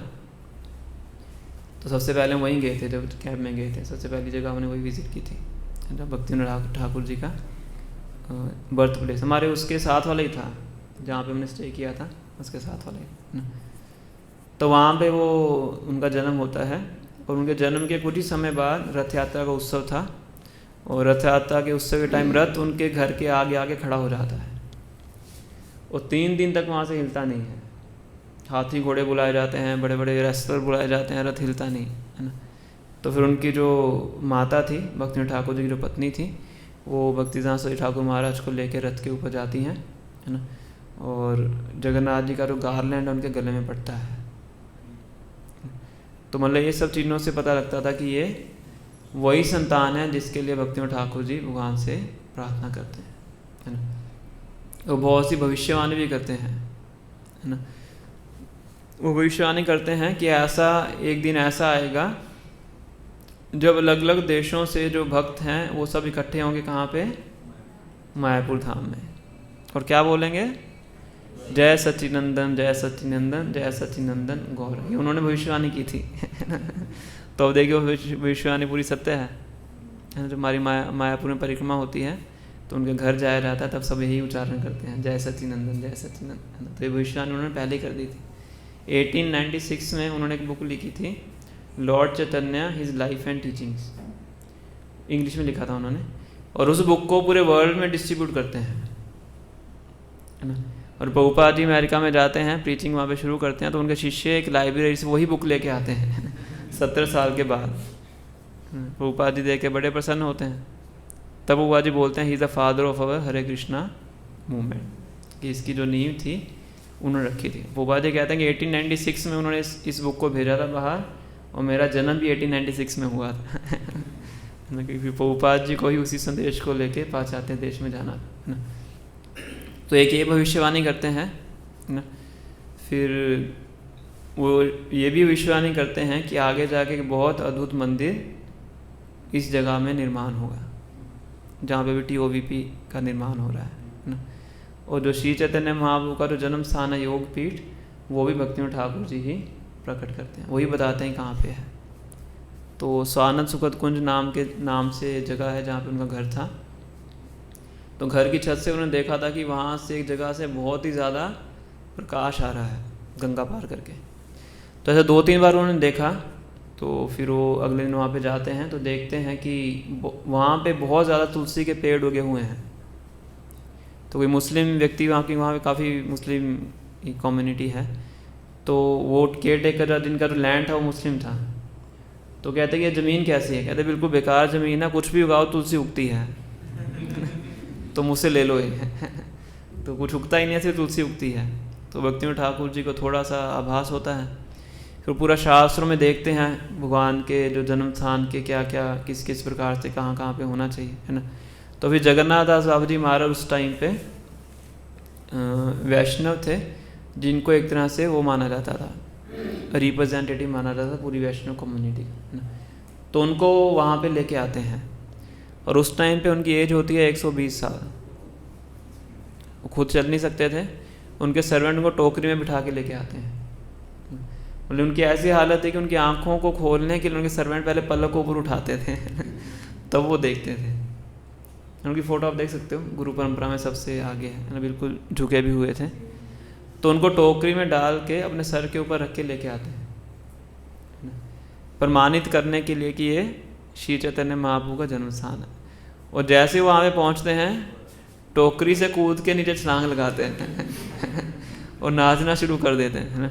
यही तो निमाई जन्म स्थान, यही तो निमाई जन्म स्थान, कि यही तो निमाई का जन्म स्थान है। तो इस प्रकार से वो उस स्थान को भी प्रकट करते हैं, है ना। फिर वहाँ पे मंदिर बनाने के लिए बताया जाता है कि वो हर घर से 1-1 रुपया इकट्ठा करते हैं। कौन इकट्ठा करते हैं? नहीं, भक्तिविनोद ठाकुर, जो कि कौन है? डिस्ट्रिक्ट मैजिस्ट्रेट हैं। पर घर घर जाके क्या मांग रहे हैं? 1 रुपया। कहते इससे ज़्यादा नहीं लेना है, क्योंकि मैं चाहता हूँ ज़्यादा से ज़्यादा लोग इस मंदिर में पार्टिसिपेट कर सकें तो इसलिए सबसे 1-1 रुपया लेके उस मंदिर को योगपीठ उसको बोलते हैं, तो वहाँ पे उस मंदिर को बनाते हैं। अभी वहाँ पे बहुत अच्छा गौड़िया मठ है, और भगवान के विग्रह भी इंस्टॉल्ड हैं, वो पेड़ भी है, जिसके नीचे महाप्रभु का आविर्भाव होता है। नीम का पेड़ है, नीम के पेड़ के नीचे भगवान प्रकट हुए थे, इसलिए उनका नाम है निमाई, है ना। तो जब भी हम मायापुर जाते हैं तो उस जगह पे हम विज़िट करते हैं। जो परिक्रमा है वहीं से शुरू होती है, नवद्वीप मंडल परिक्रमा योग पीठ से शुरू होती है ना। तो इस प्रकार से उनका संक्षिप्त में हमने जीवन चरित्र हमने डिस्कस किया है। तो एक बजे हम पुष्पांजलि भी करेंगे। तो आज के दिन हमें इन आचार्यों से प्रार्थना करनी चाहिए, है ना, ताकि जो भी हमारी भक्ति के अंदर बाधाएं हैं वो बाधाएं दूर हो सकें, है ना। हमारी भगवान के नाम में रुचि उत्पन्न हो सके, भगवान के शास्त्रों को पढ़ने में रुचि उत्पन्न हो सके और सरल हृदय से हम भगवान की सेवा को कर सकें, है ना। खास करके जो भगवान के संदेश का जो प्रचार है, जिसके लिए इन्होंने काफ़ी स्ट्रगल किया है, उस प्रचार को हम आगे बढ़ा सकें, है ना। तो हमें आज के दिन उनके उनसे प्रार्थना करनी चाहिए, है ना। और चौथा उत्सव है शीला गदाधर पंडित जी का तिरोभाव दिवस, है ना। गदाधर पंडित कौन है? पंचतत्व में श्री चैतन्य महाप्रभु के लेफ्ट साइड पे कौन होता है? वाइफ होती है ना। तो इस राधा रानी श्री भगवान श्री कृष्ण की लेफ्ट साइड पे होती है ना। तो इससे हम समझ सकते हैं जो गदाधर पंडित क्या है, राधा रानी के ही विस्तार है। गौर लीला में पार्टिसिपेट करने के लिए इस प्रकार से आते हैं, है ना। तो ये जो बॉडीज होती हैं, मेल फीमेल बॉडी, ये सब तो इस जगत की धारणाएं हैं, है ना। आध्यात्मिक जगत में तो सेवा के अनुसार रूप लिया जाता है ना। जैसे बलराम जी हैं, वो भगवान की रासलीला में पार्टिसिपेट करते हैं। किस तरीके से करते हैं? अनंग मंजी के रूप में, है ना। तो आध्यात्मिक जगत में ऐसा होता है, सेवा के अनुसार रूप लिया जाता है ना। तो श्री चैतन्य महाप्रभु के साथ सहयोग देने के लिए, लीला में पार्टिसिपेट करने के लिए श्रीमती राधा रानी इस रोल में गदाधर पंडित के रूप में प्रकट होती हैं। तो इसके पीछे तो बहुत गहरी चीज़ें हैं, टेक्निकलिटीज़ हैं, तो उसमें तो हम नहीं जाएंगे, है ना। तो सिंपल रूप से हम ये समझ सकते हैं, है ना। और गदाधर पंडित स्वभाव से बताया जाता है कि बहुत ही शांत थे, बहुत गंभीर थे, है ना। और श्री चैतन्य महाप्रभु थे, वो जब अपनी विद्या विलास लीला कर रहे होते हैं तो वो बहुत ज़्यादा उदंड बालक के रूप में प्रकट होते हैं, है ना। बहुत ज़्यादा वो शरारतें किया करते थे ना। ब्राह्मण गंगा में स्नान करने जाया करते थे तो गंगा के नीचे जाके उनकी धोती उतार देते थे गमछा खींच के ले आते थे, है ना। और क्योंकि तो विद्वान थे, है ना, जो भी विद्वान व्यक्ति आता था उससे तर्क करके उसको हरा देते थे।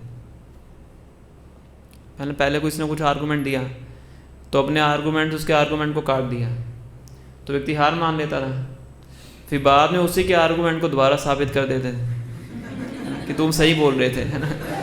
उसको साबित कर देते थे, तो वो अपना सर पकड़ लेता था, है ना। वो इसको मान लेता था कि हाँ मैंने जो बोला वो सही है, तो दोबारा फिर उसके आर्गूमेंट को गलत कर देते थे, है ना। तो इसलिए जो भी विद्वान आते थे भगवान को देख के अपना रास्ता पलट लेते थे।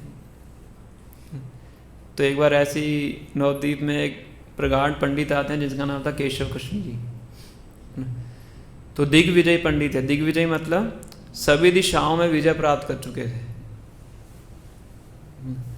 तो नवद्वीप में आते हैं तो सारे विद्वान डर जाते हैं कि अब ये आएंगे हमें चुनौती देंगे तो सबके सामने हमारा मजाक उड़ाएंगे, है ना। तो कहते हैं हम ऐसा करते हैं, निमाई को भेज देते हैं। एक तो निमाई बच्चा है, छोटा है, तो अगर हार गया तो बोल देंगे ठीक है बच्चे की तो हो रहा है, कौन सी बड़ी बात है। और अगर इसने उसको हरा दिया तो हम बोल देंगे नवद्वीप के बच्चे ने तुम्हें हरा दिया तो बाकी इस बात को आप छोड़ ही दीजिए। तो ऐसे प्लानिंग करते हैं। तो इसी दौरान कुछ ऐसा होता है कि भगवान गंगा के किनारे स्नान वगैरह कर रहे होते हैं, तो केशव कश्मीरी वहाँ पे आते हैं, उनसे भेंट हो जाती है। तो केशव कश्मीरी कहते हैं कि नवद्वीप के वासी कह रहे हैं कि आप तो बड़े प्रगाढ़ पंडित हैं। तो कहते मैं तो कोई पंडित नहीं हूँ। तो कहते ठीक है आप ऐसा करो, गंगा की स्तुति कीजिए। श्री चैतन्य महाप्रभु केशव कश्मीरी को कहते हैं गंगा की क्या करो, स्तुति में श्लोक उच्चारण करो। तो बता दें जो केशव कश्मीरी थे वो वायु की गति से 100 श्लोक बोल देते हैं गंगा की स्तुति में, क्योंकि वो भी सरस्वती के वो थे, शिष्य थे। आई थिंक शायद बृहस्पति के अवतार थे, ऐसा कुछ था, बताया था। तो भगवान चुपचाप सुनते रहते हैं। फिर जब वो बोलना बंद कर देते हैं तो भगवान कहते हैं कि जो 64वां श्लोक आपने बोला है उसके अंदर आपने एक गलत शब्द यूज़ किया है। तो हिल जाता है वो, कहता है कि बताओ क्या गलती है। तो उसने भवानी भर्तु नाम का कुछ शब्द यूज़ किया था, शिव जी की पत्नी भवानी है ना। तो उसमें भगवान 9-10 त्रुटियाँ बता देते हैं। तो पूरा हिल जाता है वो, कहता है इतना हिल जाता है कि कुछ बोल नहीं पाता, मूर्छित होने वाली अवस्था हो जाती है कि मैंने इतनी तेज़ गति से मैंने श्लोक सुना दिए खुद कंपोज करके, तो उसमें 64वां श्लोक इसने पकड़ लिया है और उसके अंदर ऐसी गलती बता दी है तो सच में गलती है ना। उस गलती के लिए भी 9-10 एक्सप्लेनेशन उसने बता दी हैं। तो पूरा हिल जाते हैं। तो भगवान के जो शिष्य होते हैं वो पूरा हंसना शुरू कर देते हैं और इनकी हालत ख़राब हो जाती है। तो फिर भगवान उनको चुप कराते हैं, कहते ठीक है अभी आपकी तबीयत ठीक नहीं लग रही है तो आप घर जाइए और कल को दोबारा हम चर्चा करेंगे। तो फिर वो घर में जाकर सोते हैं, पूरे डेवस्टेट हो चुके होते हैं, आज तक किसी ने ऐसा किया नहीं है। तो इस सपने में सरस्वती माता आती है ना, जिनसे आपने पंगा लिया है वो मेरे स्वामी हैं तो गलत जगह पे आप चले गए हैं, तो कल को जाके उनसे क्षमा मांगिए है ना, तब जाके आपका कार्य सही होगा। फिर वो अगले दिन आते हैं, तो फिर उसके बाद वहाँ से वापस जाते हैं। तो इस प्रकार से भगवान बड़े उद्दंड बालक के रूप में कार्य किया करते थे ना। पर जो गदाधर पंडित थे बहुत ही गंभीर और बहुत ही सौम्य स्वभाव के थे और सच्ची माता उनको बहुत पसंद करती थी। और जब भगवान गया जाते हैं और गया में जाकर ईश्वरपुरी से उनकी भेंट होती है, उनको अपने गुरु के रूप में स्वीकार करते हैं है ना। क्योंकि भगवान को अब क्या अपनी संकीर्तन लीला शुरू करनी है। पहले तो उन्हें बचपन की लीलाएं भगवान कर रहे थे ना, विद्या विलास लीला इसको बोलते हैं, स्कॉलरली पास टाइम्स भगवान करते हैं। तो अभी भगवान को क्या करना है, अपनी संकीर्तन लीला को प्रारंभ करना। अभी तक भगवान ने किसी को प्रकट नहीं किया है कि मैं परम पुरुषोत्तम भगवान हूँ है ना। अभी सब भक्त भी यही सोचते हैं कि ये बालक कौन है, हमारी हालत ख़राब कर रखी है ना। भक्तों को भी तंग करते थे भगवान है ना। और कुछ भक्तों को बहुत ज़्यादा भगवान गंभीरता से लेकर उनकी रिस्पेक्ट करते थे। श्रीवास ठाकुर थे, उनकी बहुत रिस्पेक्ट करते थे। अद्वैताचार्य उनकी बहुत रिस्पेक्ट करते थे ना। पर सब यही समझते थे कि ये तो उद्दंड बालक है और भगवान से प्रार्थना करते थे कि ये भक्त बन जाए। अगर निमाई पंडित भक्त बन गया तो बहुत लोगों को भक्त बना सकता है क्योंकि इतना बड़ा प्रगाढ़ पंडित है। और अगर भक्त नहीं बना तो ऐसे ही अपना जीवन व्यर्थ कर देगा। तो भक्त प्रार्थना किया करते हैं है ना। तो गया में जाते हैं, भगवान ईश्वरपुरी से दीक्षा लेके उनको गुरु के रूप में स्वीकार करते हैं। फिर उसके बाद फिर भगवान गया से लौटने के बाद अपनी ये जो डिवोशनल लाइफ है उसको प्रकट करना शुरू करते हैं है ना। तो इतना ज़्यादा भगवान का नाम लेके वो विवल हो जाते थे कि उनके शरीर से 8-7 विकार प्रकट होने लगते थे। सही भक्त भी हैरान हो जाते हैं कि निमाई पंडित भक्त कैसे बन गया और इतना उच्च कोटि का भक्त। तो भगवान का नाम लेके विरह महसूस किया करते थे, कृष्ण कृष्ण बोल के मतलब क्रंदन करते रहते थे, भागते दौड़ते रहते थे। ऐसा होता बताया जाता है कि इतने आंसू बहते थे कि तालाब बन जाता था घर के अंदर है ना। और सच्ची माता परेशान हो गई, कहते कि या तो इसको भूत वगैरह चढ़ गया है, कि नदी पे लोग आगे कहते थे कि इसको वायु का रोग हो गया है ना, कोई कह रहा है कि इनको भूत सवार हो गया है, इनका कुछ नहीं हो सकता है ना। तो ऐसी चीज़ें होती रहती हैं। ऐसी एक बार महाप्रभु इसी प्रकार से कर रहे होते हैं, कोथा कृष्ण कहाँ है, कृष्ण कहाँ, इस तरह से बिल्कुल पागल की अवस्था में होते हैं। तो उस टाइम पे गदाधर पंडित वहाँ पे आते हैं है ना। तो गदाधर पंडित कहते हैं कि कृष्ण जो है आपके हृदय में है। किनको कहते हैं? चैतन्य महाप्रभु। तो भगवान क्या करते हैं, छाती फाड़ना शुरू कर देते हैं है ना। कृष्ण कहाँ हैं, कृष्ण कहाँ हैं, कृष्ण। ये 8-7 विकार बोले जाते हैं कि जो भक्त होता है उसको बाहरी चेतना नहीं रहती। तो ये गदाधर पंडित बड़े शांत तरीके से उनको बोलते हैं, कृष्ण आ जाएंगे, इतनी जल्दी मत करो, कृष्ण आपके सामने प्रकट हो जाएंगे। और ये सुन के निमाई बिल्कुल शांत हो जाते हैं। और ये दृश्य सच्ची माता देख रही होती है ना। सच्ची माता कहती है कि आपके कहने से शांत हो गया है, तो आप आज के बाद आपको हमेशा इसके साथ रहना है। किनको कहती हैं? गदाधर पंडित को। इसलिए गदाधर पंडित भगवान के साथ ही रहते थे। वहाँ से अलग नहीं होते थे, है ना। भगवान जब संन्यास लेके जाते हैं, जगन्नाथपुरी में रहते हैं, तो गदाधर पंडित भी वहीं पे साथ में रहते हैं, है ना। और भगवान से क्षेत्र संन्यास ले लेते हैं। क्षेत्र संन्यास का मतलब होता है कि वो सन्यासी उस क्षेत्र को छोड़ के नहीं जाएगा, क्योंकि वो रहना चाहते थे चैतन्य महाप्रभु के साथ। वो चैतन्य महाप्रभु जगन्नाथपुरी में रहते थे, है ना। ना कि इसीलिए भगवान को छोड़ के नहीं जाना है, उनके साथ ही रहना है, इसलिए क्या ले लेते हैं, क्षेत्र संन्यास ले लेते हैं। अब कुछ समय बाद भगवान क्या प्लानिंग करते हैं कि मुझे कहाँ जाना है, वृंदावन जाना है ना। तो अपने कुछ पार्षदों को लेकर भगवान वृंदावन जाने लगते हैं और गदाधर पंडित उनके पीछे जाना शुरू कर देते हैं। और उस टाइम पे वो गोपीनाथ जी की सेवा भी करते थे। जो भक्त गए थे जगन्नाथपुरी, उनको पता है, टोटा गोपीनाथ जो बैठे हुए विग्रह हैं भगवान के, क्रॉस लेग पोजीशन में बैठे हैं, तो उनकी सेवा करते थे। तो चैतन्य महाप्रभु ने कहा कि आप तो मेरे साथ नहीं आ सकते, पहली बात आपने क्षेत्र संन्यास लिया है, और दूसरा गोपीनाथ जी की सेवा कौन करेगा, है ना। तो भगवान के सानिध्य से ज़्यादा आवश्यक क्या है, भगवान की सेवा आवश्यक है। तो आपको मेरे साथ नहीं आना चाहिए। तो कहते जहाँ आप वहीं वृंदावन, जहाँ आप जा रहे हैं वहाँ पे क्या है, वही आपके चरण ही वृंदावन है, तो मैं यहाँ पे रह के क्या करूँगा। तो कहते आपने क्षेत्र संन्यास लिया है, कहते भाड़ में गया मेरा क्षेत्र संन्यास। रसातल वर्ड यूज़ करते हैं, मतलब भाड़ हमारे शब्दों में भाड़ ही हो गया, है ना, कि भाड़ में गया क्षेत्र संन्यास, मैंने इस संन्यास का क्या करना है, मुझे तो आपके साथ रहना है। तो भगवान कहते फिर भी मेरी अनुमति नहीं है कि आप मेरे साथ आओ। कहते मैं आपके साथ आ ही नहीं रहा, आप अपना चलिए, मैं अपना चलता हूँ। मैं आपके साथ कहाँ आ रहा हूँ, है ना, आप अलग रास्ते से आ जाता हूँ, है ना, है तो श्रीमती राधा रानी, है ना। तो ऐसा करते करते वो आई थिंक महानदी, वहाँ पे नदी है उड़ीसा के अंदर, तो वहाँ तक पहुँच जाते हैं। बस अब नौका पे चढ़ना होता है। तो भगवान बड़े गंभीर होकर उनको बोलते हैं कि तुम जो मेरे साथ आ रहे हो, ये मत समझो कि मेरी सेवा कर रहे हो, तुम अपनी इंद्रिय तृप्ति के लिए मेरे साथ आ रहे हो, है ना, कि तुम इंद्रिय तृप्ति करना चाहते हो मेरा सानिध्य प्राप्त करके। तो अगर तुम चाहते हो कि मैं प्रसन्न हूँ तो तुरंत यहाँ से वापस चले जाओ और जाके गोपीनाथ जी की सेवा करो, है ना। अब इस प्रकार से सुनते हैं, इतनी गंभीरता से सुनते हैं, तो गदाधर पंडित वहीं पे मूर्छित होकर नीचे गिर जाते हैं कि अब तो नहीं आगे जा पाऊँगा, है ना। फिर सारूमठाचार्य भक्त उनको उठा के वापस लेके आते हैं, है ना। तो इस प्रकार से जो गणेश लीलाएं थी गदाधर पंडित की भगवान के साथ होती हैं, है ना। तो इससे हम ये भी समझ सकते हैं कि भगवान के सानिध्य से ज़्यादा आवश्यक क्या है, भगवान की सेवा, है ना। उससे भगवान ज़्यादा प्रसन्न होते हैं, है ना। जो भक्त है उसका एकमात्र लक्ष्य क्या होता है, भगवान को प्रसन्न करना।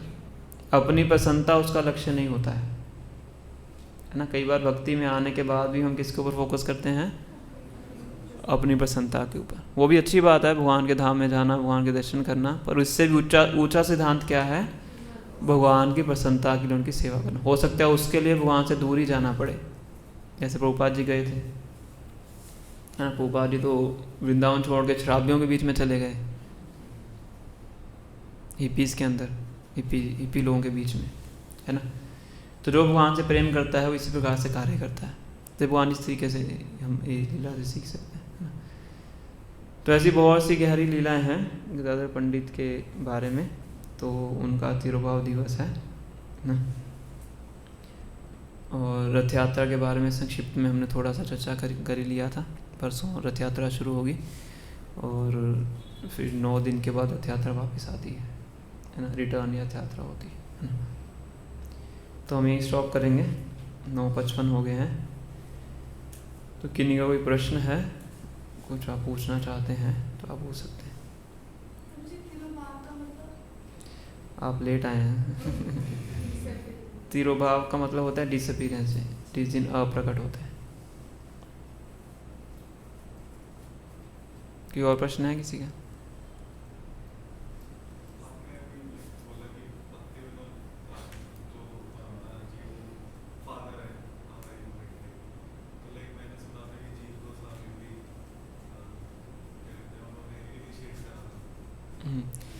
ऐसे तो बहुत से हमारे आचार्य हैं, है ना। से रूप गोस्वामी हैं, उनको संप्रदाय आचार्य बोला जाता है, इसलिए हम सबको रूपानुगा बोला जाता है। रूपानुगा मतलब फॉलोअर्स ऑफ रूप गोस्वामी। रूप गोस्वामी की टीचिंग्स को हम फॉलो करते हैं, है ना। उन्होंने जो भक्ति स्वामी सिंधु में डिवोशन प्रैक्टिस बताई हैं वही सब हम करते हैं, है ना। फिर श्री जीव गोस्वामी और तत्वाचार्य हैं, जो हमारे सिद्धांत हैं गौड़ीय वैष्णविज्म के, तो उनके पीछे जो तत्व है, ट्रुथ है, वो सब श्रीला जीव गोस्वामी ने अपनी राइटिंग्स में प्रकट किया है। ऐसे अलग अलग आचार्यों की अलग अलग भूमिका है ना। पर खास करके उनके अप्रकट होने के बाद, है ना, जो पुनः जो एक तरह से प्रीचिंग मूवमेंट शुरू किया है, उसकी जो नींव रखी है श्रीला भक्ति ठाकुर ने रखी है।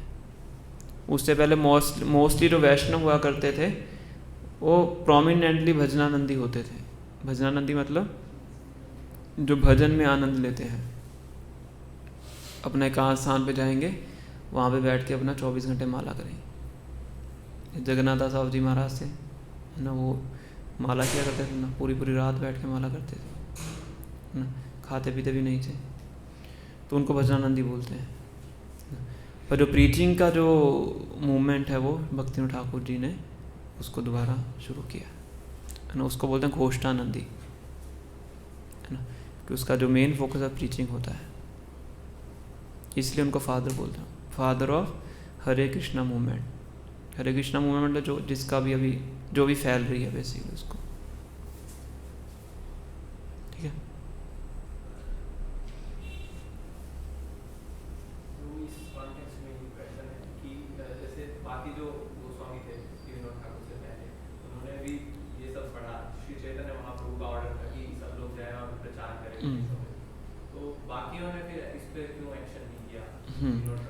तो उनका प्रचार करने का तरीका अलग था। 6 गोस्वामी को श्री चैतन्य महाप्रभु ने बोला था कि आपको ग्रंथों को लिखना है।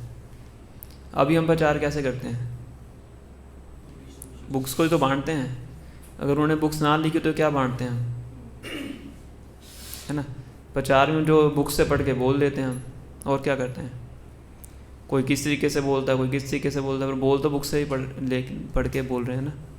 तो अल्टीमेटली तो बुक्स ही है ना, बुक्स आर द बेसिस। तो उन बुक्स को लिखने का जो इंस्ट्रक्शन था वो उन 6 गोस्वामी को भगवान देते हैं। तो वही उनका प्रचार था।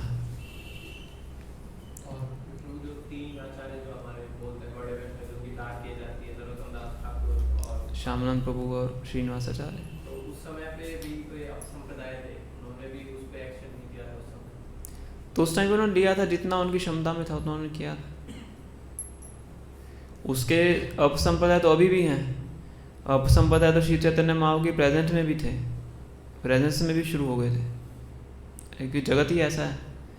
कोई चीज़ अच्छी करोगे, साथ में उसका पायरेटेड वर्जन मिल जाएगा आपको, है ना। कोई सॉफ्टवेयर बनता है, साथ में उसका पायरेटेड वर्जन बन जाता है ना। एसी बनता है, साथ में उसका नकली वर्जन मिल जाएगा, है ना। जैसे वो होता है ना बिस्लेरी, है ना, बिस्लेरी, बिलसेरी, बिब्लसेरी, एक नया मैंने पढ़ा था भी कहीं गए, है ना। तो ये तो इस जगत की प्रकृति है। जो सही चीज़ बनाओगे साथ में गलत साथ ही पैदा होगी। तो उस टाइम पे भी था, अभी भी है। तो उस टाइम पे भी उन्होंने उसका खंडन किया था, गोस्वामी के बुक्स का डिस्ट्रीब्यूशन करके, प्रचार करके ना। पर उनके जाने के बाद वो ज़्यादा प्रोमिनेंट हो गए थे, अब संख्या ही बढ़ गई थी, है ना। तब फिर भक्ति ठाकुर जी को ये सब करना पड़ा। और उनके बाद भक्ति सरस्वती ठाकुर ने बहुत स्ट्रगल किया, तभी तो इतना कड़ा बोलते थे। उस समय लोग थे ही ऐसे, है ना। गुरु प्रभुपाद जी कहते थे कि मेरे गुरु महाराज का समय तो सारा खरपतवार को निकालने में लग गया, है ना। मोस्टली आप भक्तिनाथ महाराज की टीचिंग्स पढ़ोगे, वही बताएंगे कि ये भक्ति नहीं है, ये भक्ति नहीं है, ये भक्ति नहीं है। बहुत कम जगह पे देखो जहाँ बताएंगे ये भक्ति है। मोस्टली यही बोलते हैं कि ये भक्ति नहीं है, ये भी भक्ति नहीं है, ये गलत है, ये गलत, उसी पे उनका मोस्टली फोकस है। क्योंकि उस टाइम पे लोग ही ऐसे थे, है ना। पापा कहते हैं मेरे गुरु महाराज ने उस भूमि को उपजाऊ बनाया है जिसमें जाके कि फिर हमने भक्ति के पौधे लगाने शुरू किए। तो उनका समय तो सारा वीड्स को उखाड़ने में लग गया। तो बहुत रिस्क भी लिया उन्होंने, लाइफ का रिस्क भी लिया, ना। स्मार्त ब्राह्मण हो गए, सहजियास हो गए, ये जो बाबा जी हैं, है ना, वो सबका खंडन करते थे। रेवोल्यूशनरी प्रीचर थे। राधा कुंड में जाते थे, उसमें गाड़ी का नाम भूल गया, उस टाइम पे पूरे इंडिया में 6-7 ऐसी गाड़ियाँ थी, है ना। उस गाड़ी में बैठ के राधा कुंड में जाते थे, कोट डाल के, छड़ी लेके, ये दिखाने के लिए कि भगवान के प्रचार के लिए अगर सुविधाओं को भी स्वीकार करना पड़े तो उन सुविधाओं को भी स्वीकार करना चाहिए।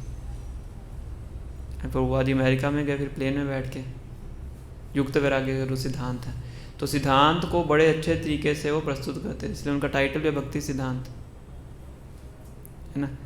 तो समय ही ऐसा था उस टाइम पे, पढ़ के देखना उनकी बुक्स।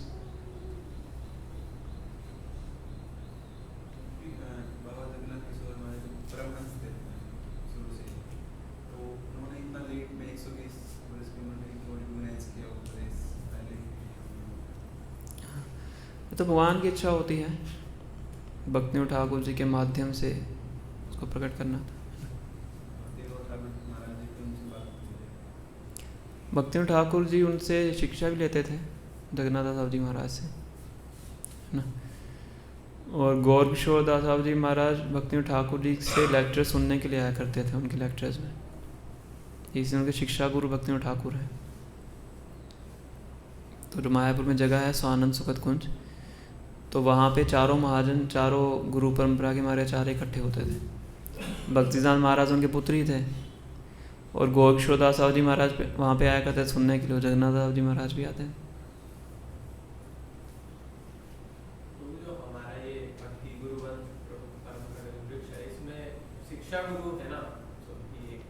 मतलब जो हम ऑल्टर में देखते हैं शिक्षा गुरु परंपरा है, दीक्षा नहीं है, शिक्षा है। गौर किशोर साहब जी महाराज भक्ति ठाकुर जी की तरह से शिक्षा डिसाइपल आप बोल सकते हैं। अभी दीक्षा गुरु प्रेफर किया जाता है, अभी हम देखें तो ऑर्डर का दीक्षा गुरु का, इसमें फिर शिक्षा गुरु है तो उस समय अभी तो पूरे इस्कॉन के लिए शिक्षा गुरु हैं प्रभुपाद जी हैं। प्री एमिनेंट शिक्षा गुरु पूरे इस्कॉन के लिए कौन है? प्रभुपाद जी, कि उनकी बुक्स हम पढ़ते हैं, उन्हीं की सारी टीचिंग्स हैं, उनके द्वारा बताए गए सिद्धांतों को हम फॉलो करते हैं। जितने भी उत्सव उन्होंने बताए उन्हीं को हम फॉलो कर रहे हैं। सब नींव तो उन्होंने रखी है, यही मतलब होता है फाउंडर आचार्य का। आईडीसी में इसको पूरा विस्तार से डिस्कस किया जाता है ना। तो पूरे इस्कॉन के लिए तो शिक्षा गुरु प्रभुपाद जी हैं, प्री एमिनेंट शिक्षा गुरु प्रभुपाद जी हैं। दीक्षा गुरु अलग अलग हो सकते हैं, पर शिक्षा गुरु तो प्री एमिनेंट प्रभुपाद जी हैं। उनके बिना और बहुत से शिक्षा गुरु हो सकते हैं, डिपेंडिंग अपॉन कि किन से हम शिक्षा लेते हैं, किस प्रकार से हमारा कनेक्शन है। और जो प्री एमिनेंट शिक्षा गुरु हैं प्रभुपाद जी, इसलिए ऑल्टर में उनकी फ़ोटो होती है। गुरु परंपरा में एक फ़ोटो है कि अलग से फ़ोटो लगते हैं एज ए फाउंडर आचार्य। फिर ऑल्टर के बाहर गुरु पूजा के लिए उनकी ड्यूटी होती है एज ए फाउंडर आचार्य। ये जीबीसी के द्वारा बनाया गया हुआ है।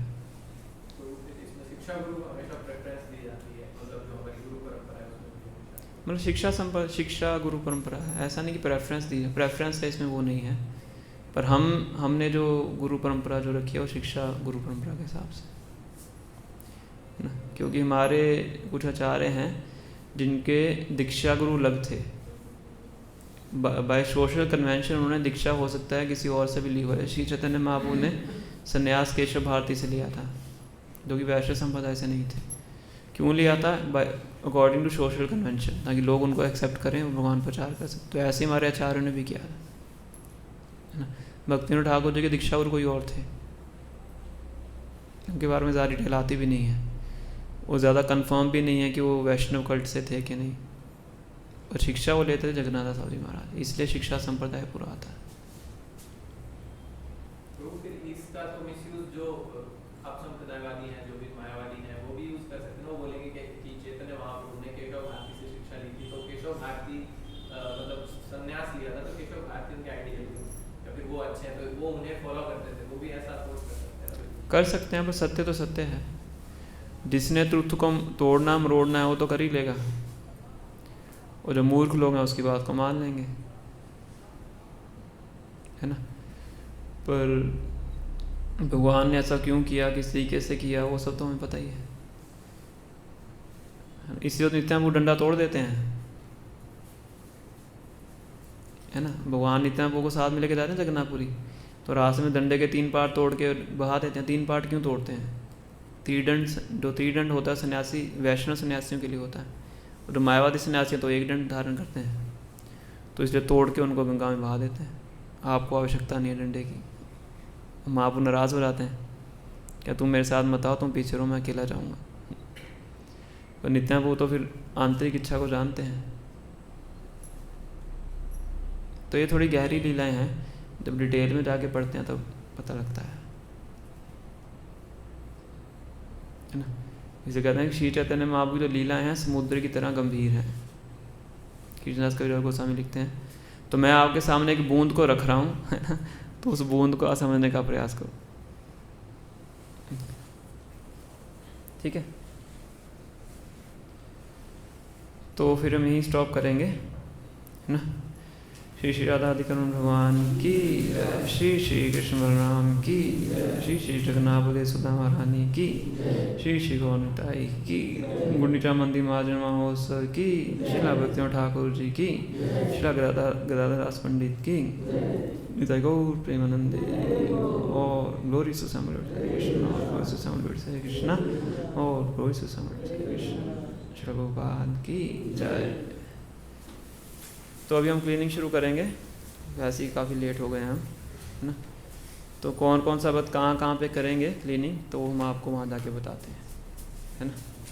प्रभु जी के लिए एक महामंत्र बनता है, हरे कृष्णा कृष्णा कृष्णा हरे हरे,